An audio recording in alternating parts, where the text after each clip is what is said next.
thing, that the best thing for our health is to get the very best drug science we can possibly develop, and the rest will take care of itself.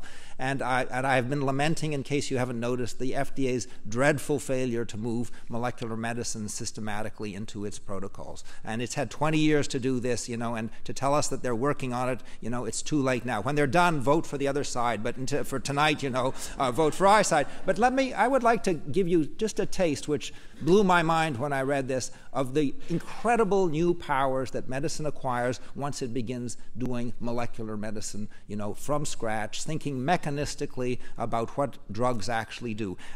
True story, 6-year-old Emily Whitehead was on, you may have read this in the Times, was on the brink of death after a 2-year battle with leukemia. Her doctors extracted from some of her cancerous cells some signature molecules and moved them into some of her healthy immune system cells. Exactly as planned, they went into a wild attack on their cancerous siblings, so wild that they overproduced an immune system signaling molecule, a cytokine. One of her doctors knew that an arthritis drug of all things controls cytokines. He prescribed a massive dose. Emily, the ICU staff gathered to sing happy birthday when Emily awoke from her coma on the day she turned 7. The Times ran her story just before Christmas, and Emily is healthy to this day and cancer-free.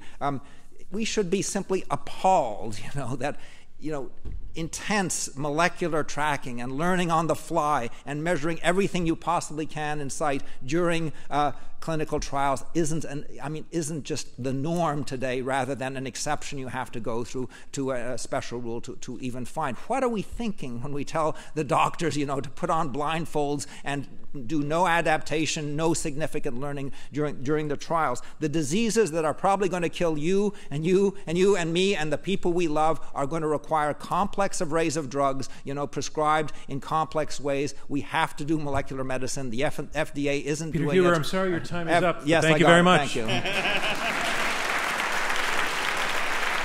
And that concludes our closing statements. And now it's time to learn